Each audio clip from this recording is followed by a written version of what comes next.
श्रुतनीति आरो मैं नहीं पावा क्ले विधि धरे विविध और ज्ञान न गया खगेश विधि धरे विविध तनो ज्ञान न गया भुजंडी महाराज अपनी जीवन चरित्र की व्याख्या करते हुए गरुड़ जी महाराज को समझाते हुए कह रहे हैं कि ये जो गुरुजी मिले और जिन्होंने शिव जी की आराधना करने के लिए मेरे को बोला और राम जी की आराधना के लिए बोला और मैं शिव जी की आराधना को अभिमान के वशीभूत होकर करता था, तो उस वजह से मैंने गुरु जी का अपमान किया। शंकर जी ने श्राप दिया और वो श्राप मेरे लिए वरदान हो गया कि शिवराखी श्रुत नीति आरो। शंकर जी ने श्रुतियों की नीति रखा कि जो ईश निंदा करे, गुरु का अपमान करे, उसे धन होना चाहिए। और कैसे रखी कि मैं नहीं पावा क्लेश, मुझे कोई तकलीफ नहीं हुई। और यही विधि धरे ज्ञान विविध तनु ज्ञान न गया खगेश। मैं शरीर पर शरीर धारण करता चला गया, लेकिन मेरा ज्ञान कभी नहीं गया। क्यों? क्या शंकर जी ने वरदान दिया था, कब ने उजतना मिटी नहीं जाना,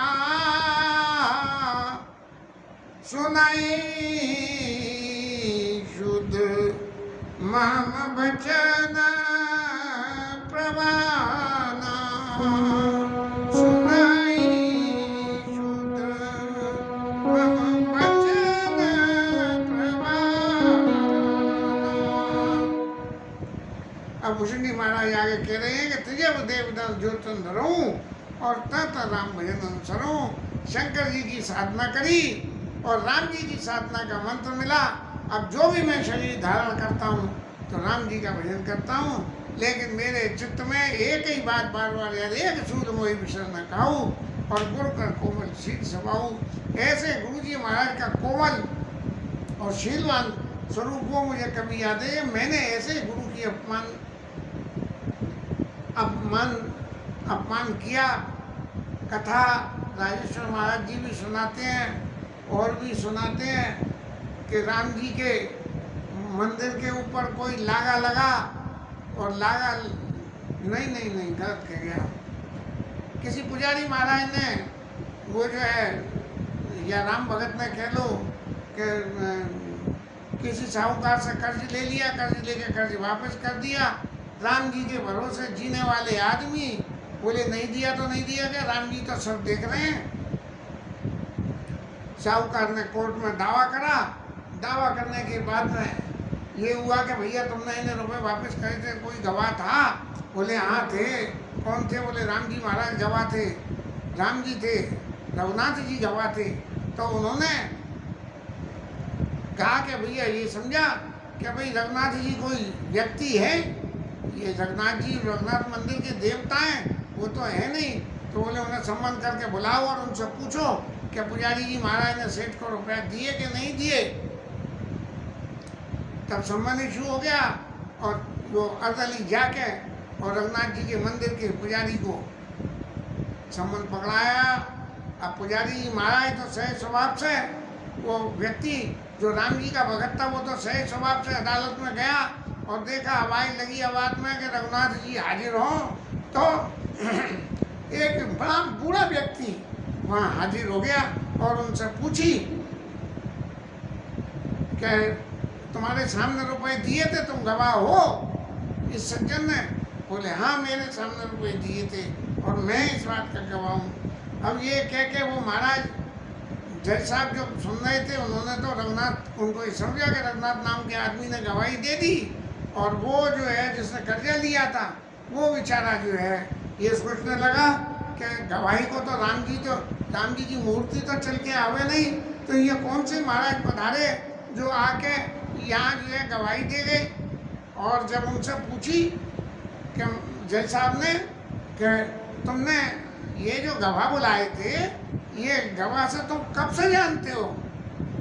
तो उन्होंने कहा मैं तो जन्म जन्मांतर से जानता हूँ, मेरे तो रघुनाथ जी ही हैं। और तब जज साहब को आत्मग्लानि हुई कि मैं कुर्सी पे बैठा रहा और रघुनाथ जी गवाह के कटघरे में खड़े होके और गवाही देते रहे।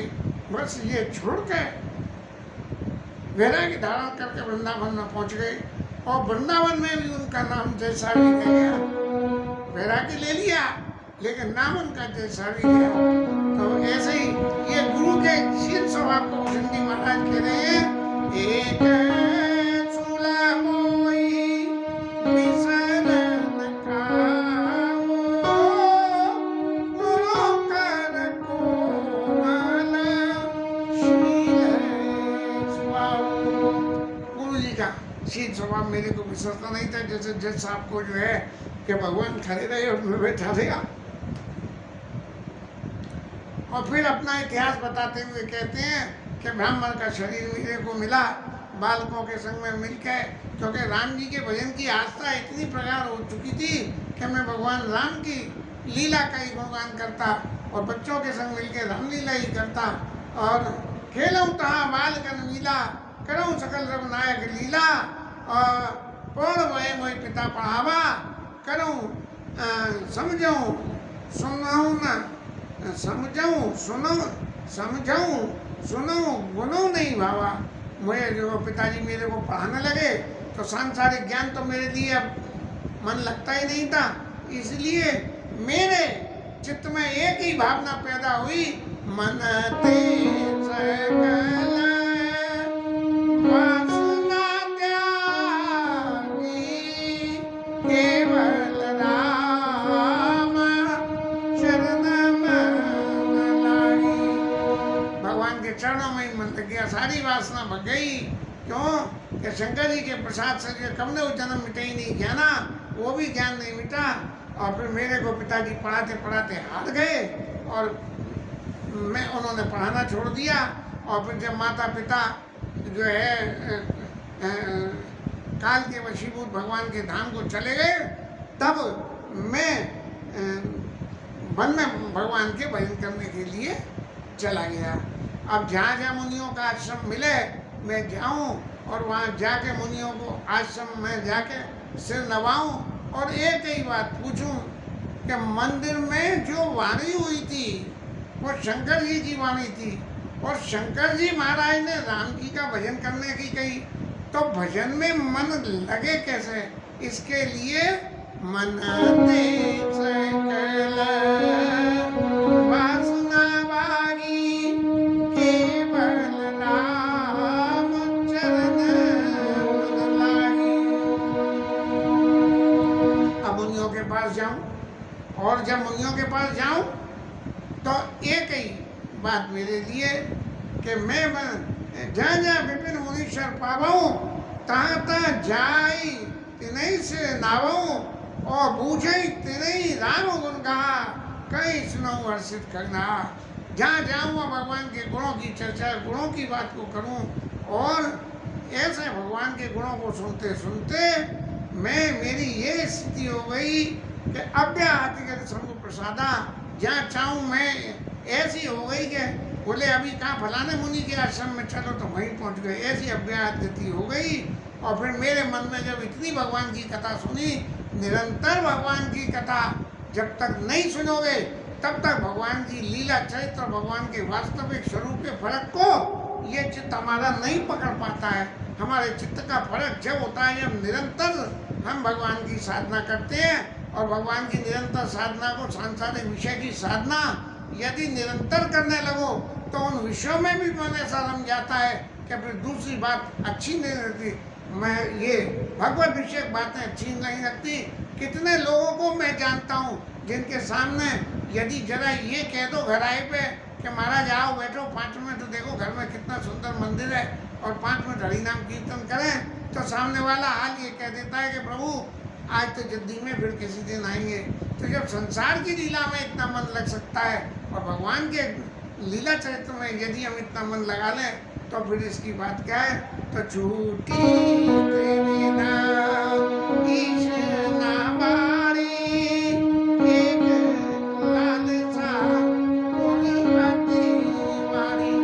आप जब भजन करते करते पक गए, जैसे कोई खाने की चीज बनाओ बहुत बढ़िया बन जाए तो मन करे इसे चखो, तो ऐसे ही जब ये भजन करते करते कथाएं सुनते सुनते जब मन पक गया तब मन में एक ही भावना पैदा हुई, राम चरण बारी जब देखो, राम चरण बारी जब देखो, तब निज जन्म सुबल करी देखो। महाराज भगवान राम के चरणों के दर्शन हो जाए तब मेरा ये जीवन सफल हो। इतनी साधना करा, इतना कष्ट पाया, इतना श्रम उठाया और फिर भी भगवान के चरणों के दर्शन हो। अब मैं तो जहाँ जिस किसी से भी जाऊँ उन्हीं के आश्रम में और वहाँ जाके सबसे पूछूं कि महाराज राम जी के चरणों के दर्शन करने हैं, मैं राम जी के चरणों के दर्शन मेरे को कैसे हो सकते हैं। और मुनि सब क्या कहें कि पूछई सो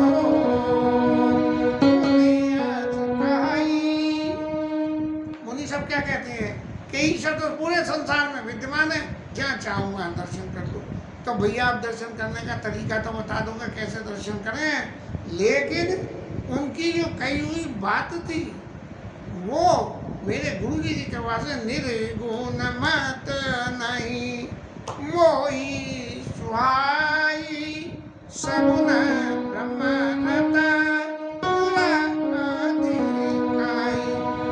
ब्रह्म की साधना के लिए उसमें मन लगने लगा था।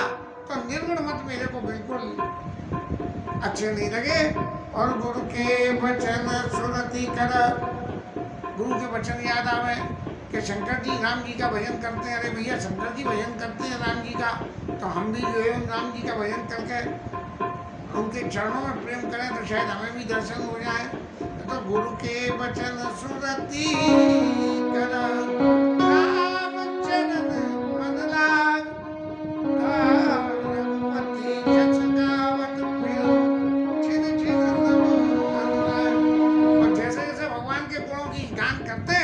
करूं और वैसे ही भगवान के चरणों में प्रेम होता जाए।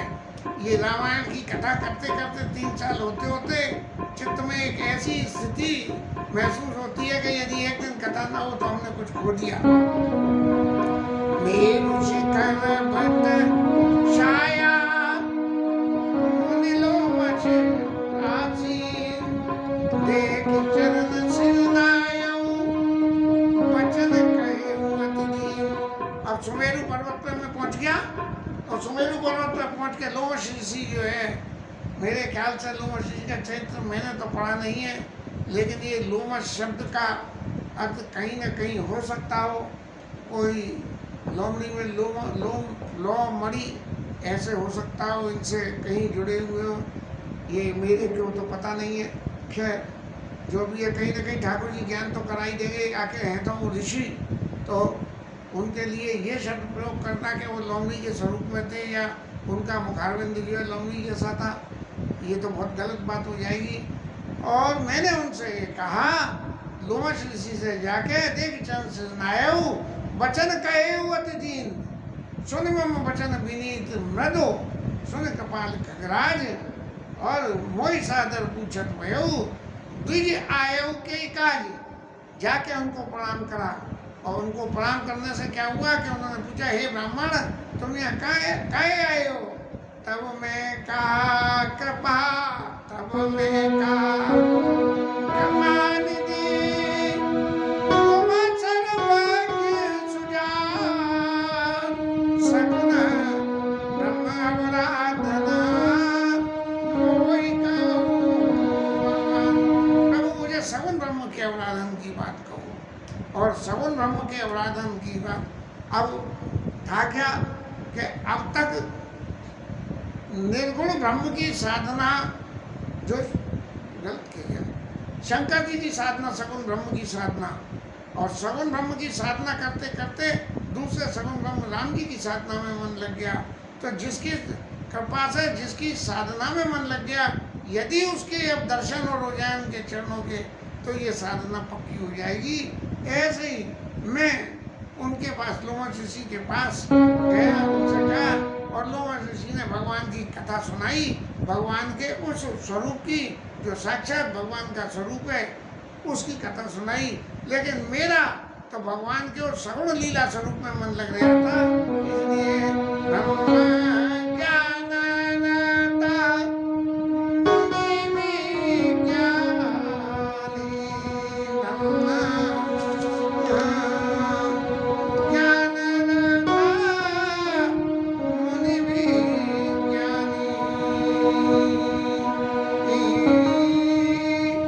मोहि परम अधिकारी।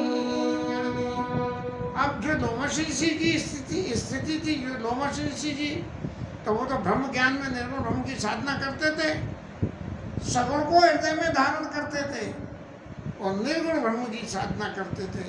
क्यों कि सगुण की साधना करने के लिए संसाधनों की जरूरत होती है और निर्गुण की साधना करने के लिए संसाधनों की जरूरत नहीं होती है। घर में ठाकुर जी की स्थापना कर लो, मंदिर कर लो, मूर्ति रख लो, चित्र रख लो, तो फिर सब चीज़ चाहिए ही। साधना करने के लिए ठाकुर जी को स्नान करो, ध्यान कराओ, उनके मांगलिक उत्सवों का आयोजन करो, रोज उनके सामने बैठ के उनसे अपने दिल की बात करो। तो इसलिए थे तो वो साधना करते थे निर्गुण ब्रह्म की, लेकिन निर्गुण ब्रह्म की साधना भी तब करते थे जब उनको सगुण ब्रह्म के बारे में सब कुछ पता लग गया। लेकिन निर्गुण रूप सुलभ अत्यंत सुलभ है, और सगुण निर्गुण रूप सुलभ अति, सगुण जान नहीं कोई, सगुण अगुण अगुण सगुण निर्मल चैत सुनत मुनि भ्रम होई। भाई मुनियों तक को भ्रम हो जाता है ये सुगम और अगम के चक्कर में। तो इसलिए मैं महाराज निर्गुण का तो ध्यान करें और सगुण में परफेक्शन ले आए कि यहाँ घर में शहर में बना दिया बहुत बढ़िया मकान, बाल बच्चों को उसमें रख दिया और साधना करने को जंगल में चले गए और निर्गुण साधना कर रहे हैं। क्योंकि घर में रहोगे तो सगुण साधना में वही घर के, यद्यपि समस्त जीवों में भगवान विद्यमान है, लेकिन घर के उन जीवों में विद्यमान भगवत के दर्शन नहीं होते हैं। इसलिए निर्गुण ब्रह्म की साधना करने को मन में चले जाते हैं। लगे करण उपदेश अनेका, और अज अद्वैत अगुण हृदय ऐसा, निर्गुण मत की बहुत सारी बातें महाराज इन्होंने लोमश ऋषि ने कही, लेकिन मुझे एक बात भी उनकी समझ में नहीं आई। तब मैंने कहा कि प्रभु मैं सिर्फ आपसे सगुण ब्रह्म की साधना सुनना चाहता हूँ, सगुण ब्रह्म की बात को मैं सुनना चाहता हूँ। तो मुनि लोमश ऋषि बोले, विविध बात मुनि मोहि समझावा, निर्गुण मत मम हृदय न आवा। मेरे हृदय में निर्गुण मत उनका बताया हुआ बिल्कुल भी नहीं आया, और नहीं आया तो नहीं आया। एक और हो गई, इनके लगे करण ब्रह्मोपदेशा अज अद्वैत अगुण हृदयेशा। अरे वो तो तेरे हृदय में ही विराजमान है, हृदय में जाके दर्शन कर ले। अब हृदय में जाना कोई उतना आसान है क्या? मन को अतीत अमल अविनाशी निर्विकार निर्विशुराशी, और सोते तोई ताई नहीं वेदा, और बार बीच गावई वेदा। बोले ब्रह्म और जीव के बीच में कैसी रिश्तेदारी है, जैसे पानी और पानी की भंवर में होती है कि वही पानी जब गोल गोल बने तो भंवर और सीधा बहता चले तो पानी। इस तरह बार बीच गावई वेदा, और उनमें कहे नाई पद शीशा, और सगुन उपासन कहूँ उन्नीसा। सगुन ब्रह्म की उपासना के लिए मेरे से महाराज कहिए, तब मेरे सगुन ब्रह्म की उपासना में मन लगे मेरा। क्यों कि मैं आपके उपदेश में तभी मेरे को श्रद्धा पूजा होगी पूरी होगी जब मैं निज नैना देखूं रघुराया। इन लौकिक नेत्रों से मैं रघुनाथ जी के दर्शन कर लूं, और जब दर्शन कर लूं तब उसके बाद निर्गुण मत के भाषण सुनूंगा। निर्गुण मत के भाषण करने के बाद भी सगुण दर्शन की जनक जी की जो स्थिति होती, नहीं देख मम अनुरागा भरवश ब्रह्म सुख ही मन त्यागा, ये स्थिति जो है जनक जी महाराज की होती, जो ज्ञानी थे। अब यहाँ ये दोमश ऋषि जो बार बार कहना चाह रहे हैं कि भाई जब तेरे और उनमें भेद नहीं है तो अपने हृदय में दर्शन क्यों नहीं कर लेता है, लेकिन ये बात इतनी सही नहीं है।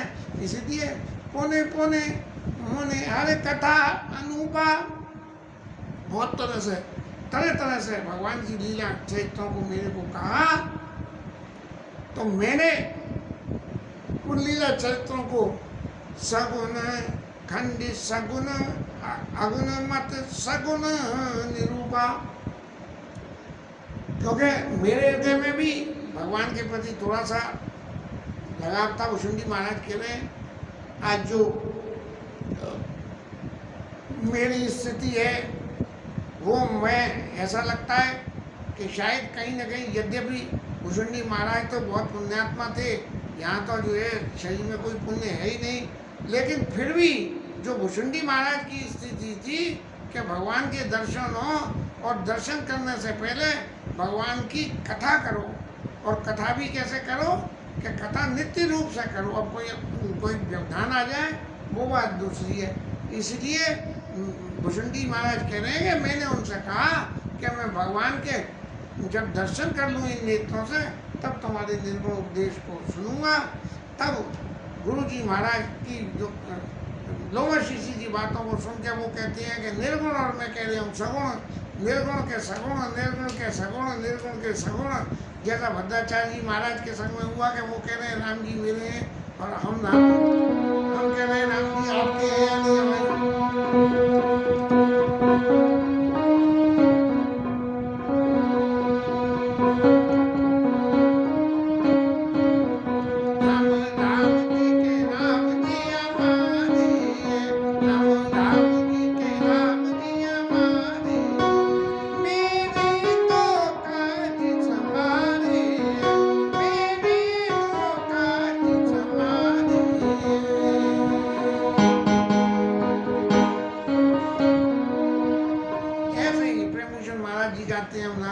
राम जी हमारे हैं, ऐसा ही जो है राम जी हमारे हैं। तो ये जो है भुषुंडी महाराज कह रहे हैं कि मैं भी राम जी को ऐसे ही राम जी हमारे हैं ये मान लूँ, और फिर आपके निर्गुण मत को सुन लूँगा। जब ज़्यादा हो गई उनकी हर बात को मैं काटने लगा, तब उनको क्रोध आ गया, और बारंबार सको मुनि।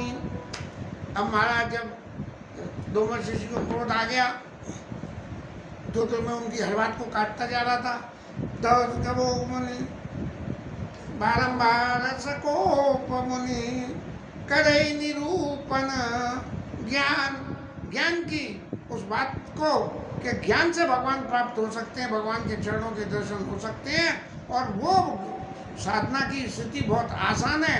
और जो तुम सगुण साधना से भगवान को प्राप्त करने की स्थिति कह रहे हो, ये स्थिति जो है वो संभव और सरल नहीं है। इसलिए उनको क्रोध आने लगा, और फिर भुषुंडी महाराज कहते हैं कि अति संघर्षण जो कर कोई, और पगट अनल चंदन ते होई। चंदन की लकड़ी यद्यपि शीतल होती है, लेकिन यदि उसको लगातार घिसोगे तो चंदन की लकड़ी में भी आग लग जाती है।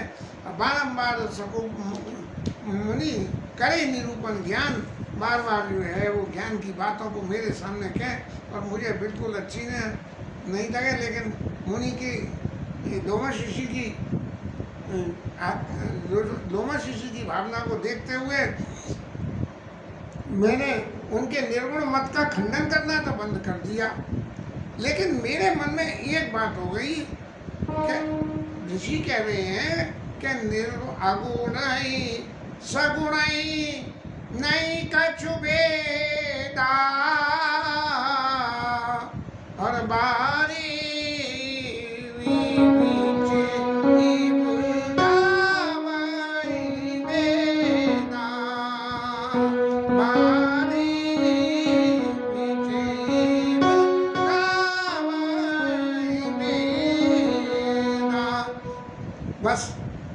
वेद ऐसा कहते हैं कि कोई नहीं है, लेकिन मेरे मन में एक नई वेदा पैदा होके आ गई कि महाराज ये ऋषि हैं, ईश्वर को सब कुछ जानते हैं, ये कह रहे हैं कि दोनों एक हैं। और इस बात का खंडन इससे हो जाता है कि क्रोध की द्वैत बुद्धि बिनु।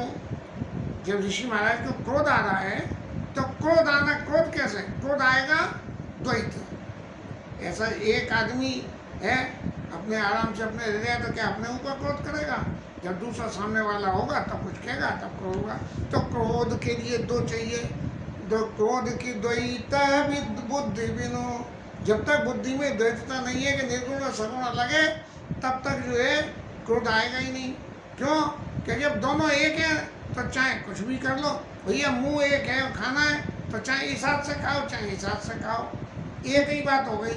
लेकिन यदि एक मुंह इधर लग जाए और एक मुंह इधर लग जाए, और इधर वाला हाथ इधर खिलाए, इधर वाला हाथ इधर खिलाए, और कभी इस हाथ में तकलीफ हो जाए तो ये हाथ कहेगा कि अरे इधर से भी खिला दे। एक मेरी अपनी कपोल कल्पना है। तो क्रोध की द्वैत की बिनु ज्ञान, ये ब्रह्म के दो स्वरूप अलग अलग हैं। ये तभी पता होगी कि जब अज्ञान हुआ, क्योंकि मेरे को तो ज्ञान अब मिल चुका है। ए भी धरे तनु ज्ञान न गए खगेश। तन बदलते बदलते शरीरों को मेरा ज्ञान नहीं गया, इसलिए मुझे ज्ञान हो गया कि ये एक है। लेकिन द्वैत की बिनु अज्ञान और माया बस पर चंद जड़ जीव की समान। अरे ये जीव जो माया के वशीभूत है, जहाँ तक ब्रह्म का सवाल है वहाँ ब्रह्म के सवाल में तो माया भगवान की दासी है, लेकिन जीव और ब्रह्म के सवाल में हम ठहरे जीव और ये ठहरे भगवान। तो भगवान के ये दो स्वरूप जब तक चित्त में नहीं होंगे तब तक जो है बुद्धि में अज्ञान पैदा होगा ही नहीं। इसलिए क्रोध की द्वैत बिनु क्रोध की द्वैत बुद्धि बिनु, द्वैत के बिनु अज्ञान और माया पर छन्न जड़ जीव की समान। माया दो बार ऋषि कह रहे हैं कि ये निर्गुण और सगुण और जीव और ब्रह्म ईश्वर अंश जीव अविनाशी चेतन अमल सहज सुख राशि। सहज सुख देने वाला ये है, चेतन और अमल है ईश्वर, और जीव ईश्वर का अंश है। अब जब ईश्वर का अंश है, ईश्वर है, तो वो ईश्वर की तरह से काम क्यों नहीं करता है? तो उसके लिए जो है माया बस परिच्छन्न जड़ जीव की समान। ईश्वर अंश जीव अविनाशी चेतन अमल से सुख राशि, और सो माया बस भयो गुसाई बंदे वकील मरकट की नहीं। तो ये जो निर्गुण सगुण के ब्रह्म का फर्क और जीव और जगदीश के बीच का फर्क, ये दोनों बातें सहज गले नहीं उतर पाती हैं। इसलिए ऋषि महाराज को क्रोध आ रहा, और क्रोध आ रहा तो ज्ञानी तो क्रोध करता नहीं है। तब मेरे मन में दुनिया भर की बातें और पैदा होने लगी, और इन बातों के बारे में हमारे भुषुंडी महाराज अभी तो एक दुआ और चलेंगे, जब उनको भुषुंडी शरीर की कल प्राप्ति होगी तब तक के लिए